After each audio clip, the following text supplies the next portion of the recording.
रायसेन जिले की तहसील बेगमगंज पहुंची विधानसभा सचिवालय की टीम। प्रत्येक डूब प्रभावित को मिले उचित मुआवजा। सभापति श्री रामपाल सिंह। प्रकलन समिति ने बेगमगंज में की बिना सिंचाई परियोजना की समीक्षा बैठक। ब्लॉक कांग्रेस कमेटी ने दिया मुआवजा बढ़ाने को लेकर ज्ञापन। समिति ने किया बिना सिंचाई मड़िया डैम का मुआयना। रामपाल सिंह हुए नाराज। सिंचाई विभाग के आला अधिकारियों को दो टूक और जमकर लगाई फटकार। बोले जो हो रहा है वह गलत है, मुझे कोई जानकारी नहीं दी। रायसेन कलेक्टर और सागर कलेक्टर की होगी मीटिंग, उसके बाद होगा कोई निर्णय। बिना सिंचाई परियोजना में डूब क्षेत्र के किसानों को नहीं होगी कोई परेशानी। बिना सिंचाई परियोजना राहतगढ़ वाटरफॉल पर लगेगा बिजली प्लांट। एक दिन में होगी 40 मेगावाट बिजली उत्पादित। मध्य प्रदेश विधानसभा की प्रकलन समिति के सभापति और सिलवानी विधायक रामपाल सिंह और समिति के सदस्यों द्वारा बेगमगंज में आयोजित बैठक में बिना सिंचाई परियोजना सहित नल जल योजनाओं और विभागीय गतिविधियों पर चर्चा की गई। बैठक में प्रकलन समिति के सदस्य कुंवर लक्ष्मण सिंह, श्रीमती नीना विक्रम वर्मा, मनोज नारायण सिंह चौधरी, डॉक्टर हीरालाल अलावा और विशेष आमंत्रित सदस्य लोक लेखा समिति के सभापति पीसी शर्मा, विधानसभा प्रमुख सचिव एपी सिंह और अपर सचिव श्री वीरेंद्र कुमार भी शामिल रहे।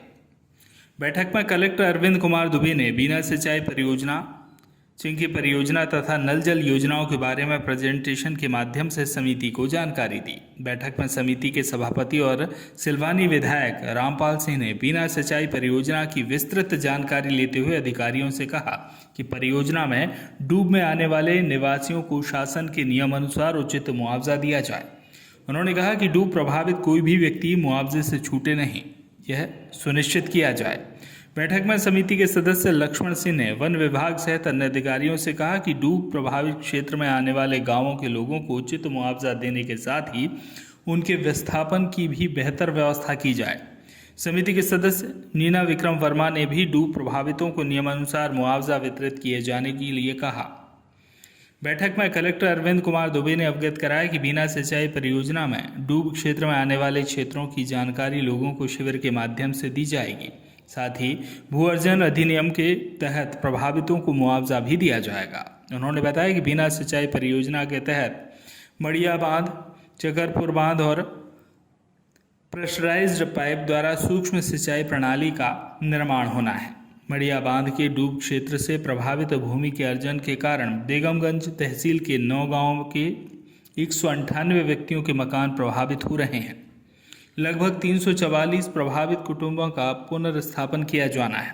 मड़िया बांध के डूब क्षेत्र से तहसील बेगमगंज के 2 गांव चांदामऊ और ककरुआ बरामदगढ़ी पूर्ण रूप से डूब रहे हैं। साथ ही शेष 47 ग्राम आंशिक रूप से प्रभावित हो रहे हैं। इन गांवों के किसानों को उचित मुआवजा दिया जाना चाहिए।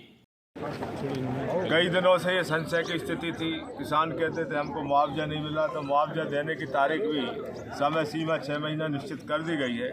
और जो आंशिक रूप से डूब रहे हैं उनका अलग से, जिनके वृक्ष लगे हुए हैं, कुआं है, मकान है, पूरा मूल्यांकन होगा। उनका मुआवजा सम्मानजनक तरीके से समय पर दिया जाए और जो भ्रम की स्थिति है उसे दूर करके अधिकारी स्पष्ट करें और समय सीमा में किसान भाइयों को राशि मिल जाए ताकि वो अपनी व्यवस्था करें। आज समिति हमारी बैठक है, ये सब निर्देश भी अधिकारियों को दिए हैं और पूरी समीक्षा करके और कहीं कोई कमी होगी उसको भी दूर कर। जो बांध बन रहा है जिसमें रायसेन जिले के कुछ गांव और ज़मीन डूब में आ रही है। सागर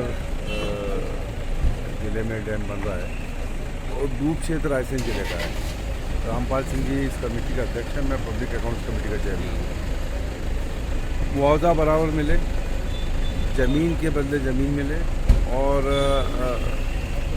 उनका जो व्यवस्थापन हो, घर वगैरह गांव है तो एक मुश्त गाँव हो, इन सब बातों पे चर्चा हुई और किसानों से भी समिति मिली और उद्देश्य को मिला के है कि डैम भी जल्दी बने जिससे कीमत न बढ़े और मुआवजा किसानों को बराबर मिले और उनको खेती की ज़मीन भी उपलब्ध करा सके प्रशासन, क्योंकि किसान को ज़मीन नहीं मिली तो किसान नहीं रहेगा। कितने गाँव डूब में आ रहे हैं सर?